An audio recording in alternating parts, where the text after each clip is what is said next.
Hi, this is the first video in how to play the specific modes in Unnatural Investigation.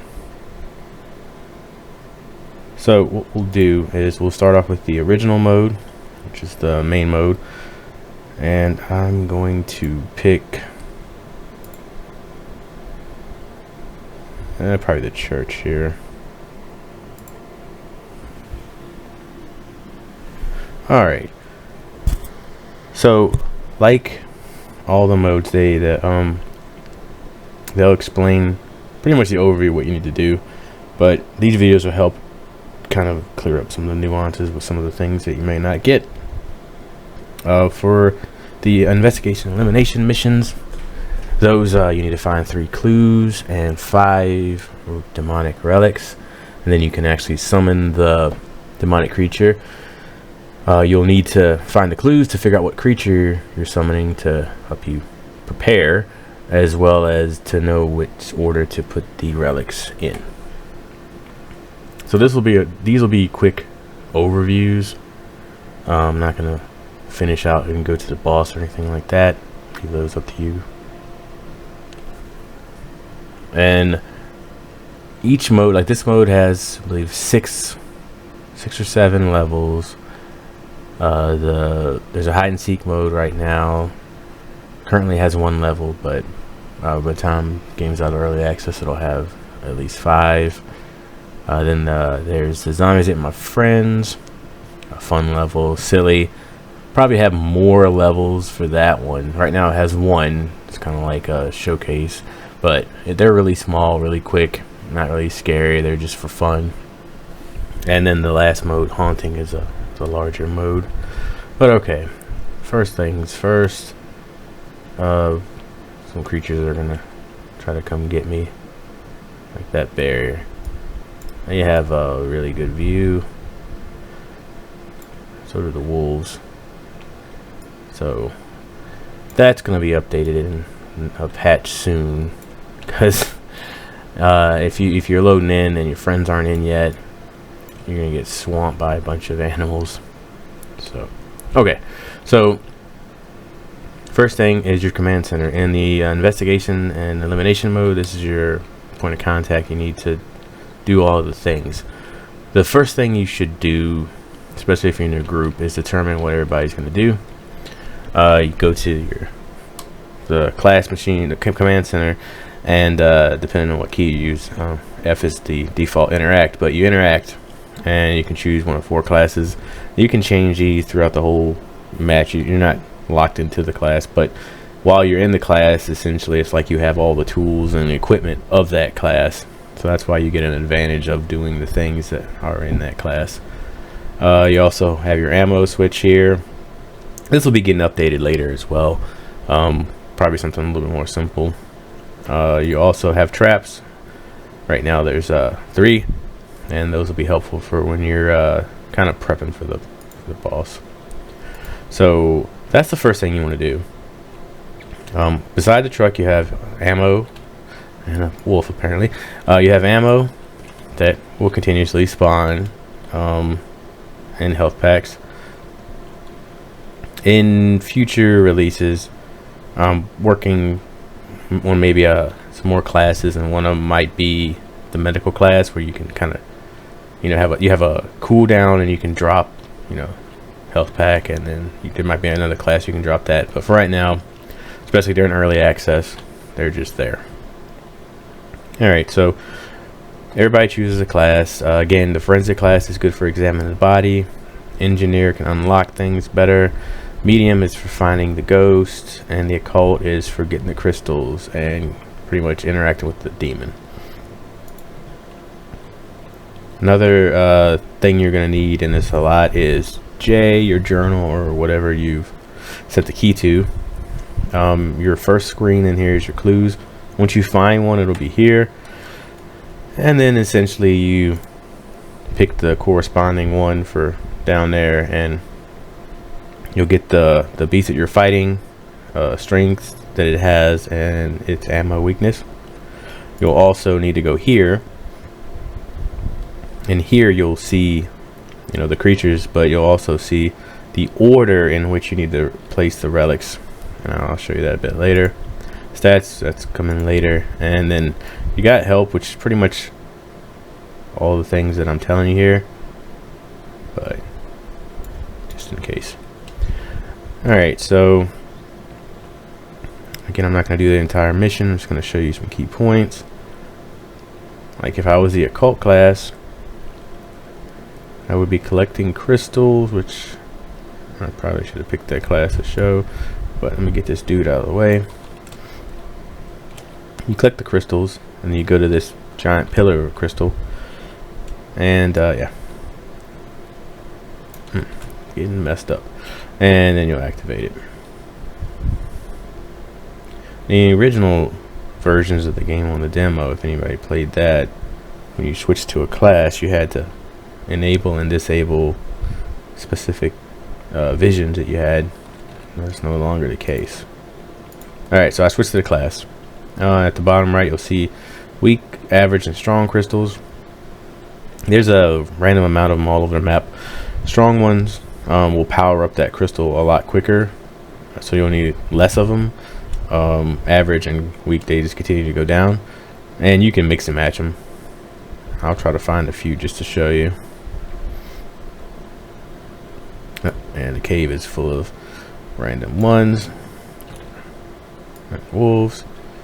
Probably should have got some health, but there's no, you can die as many times too, so you don't have to worry about dying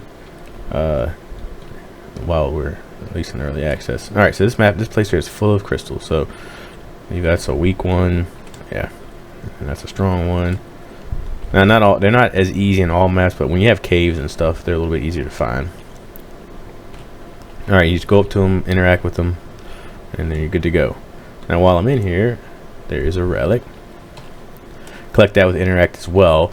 Relics are, again, you need those to summon the boss, but to find them, if you'll see a little faint red glow, but also if you listen, you'll hear kind of like ghostly speaking, things like that. Alright, well, when you have enough crystals, you'll go here. If you are the occult class, because everybody can go here, but if you are the occult class, and whatever level you are, you have different tools, and this system might get changed a little bit in appearance, but if you're the class, you'll get the extra tools. You pick the tool you want, and that tells you your active tool, and you just process the crystals. And you'll do that until it fills up, and once it fills up, you'll activate it, and then you'll get a clue. Let's see. Oh. Excuse me. Now you won't see those crystals obviously if you're not the occult class. Alright, the medium, these crystals are gone, but you see, let me get some health. The kind of like the ghost auras, same thing. You got to be the medium to actually see it, so you'll always have your little tools, and you'll just start it. Now while I'm doing that, you'll notice there's a demonic awareness. Once that fills up, random creatures will come try to stop you. Let's see. That'll be reworked as well, but it does its point. And I was actually lucky on this one. I got the clue. Again, they're random. You see, there's more of them around there. Had I picked the wrong one, then a wraith essentially would have spawned and attacked you. So it's all random. And now the body, let's see, you can see a relic up in there. Oh, that door's unlocked. Some doors aren't unlocked, you just have to unlock them. But another thing too, when you can unlock these chests, and they have parts for making traps. And sometimes you have to unlock the door. Again, if you're the engineer, you'll be able to do it a lot better. Another relic. The relics are random as well. Oh, and there's the body. So you can still search it if you're not the forensic class, but the forensic class is much better. Same thing, you pick your tool, you pick a spot on the body. Every interaction has the demonic awareness to it, so that kind of, and it varies for each one, the amount and all that good stuff. The higher level you are, better.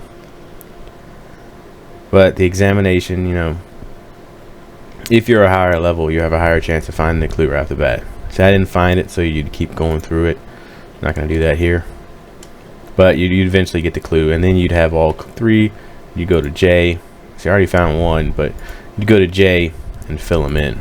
And I think I can, let's see, I think, yeah, this is if these three were it, but you'll see the picture of the boss you're going to fight. Tells you what it does. Heals on teleport. So once you get his life down, he'll teleport out of battle. He'll right back up. When he hits you, he has a chance to cause bleed, and he needs the ultraviolet ammo to even hurt. So if you're not prepared, then you're gonna have a harder time.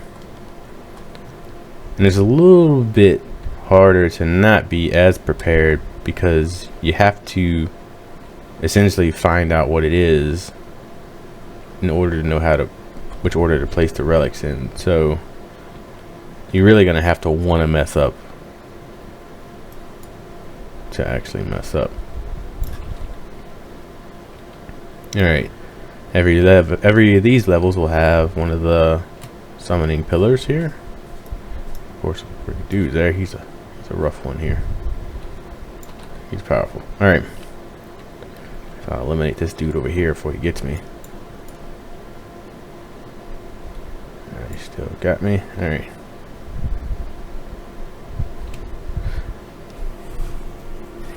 All right, and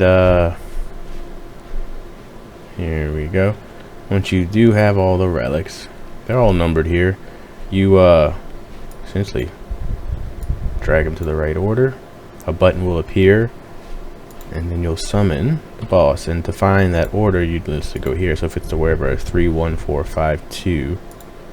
So you'd go here and do 3, 1, 4, 5, 2. Summon. If you happen to put them in wrong, or somehow don't get the boss right, a golem will spawn, which is not weak to anything. You can kill it, but it's tough. And if you do that twice, then you essentially lose the mission. So that's the gist of this mode. Pretty straightforward once you get used to the classes and what you're gonna do. So yeah, I'll be doing the other videos soon for the other modes.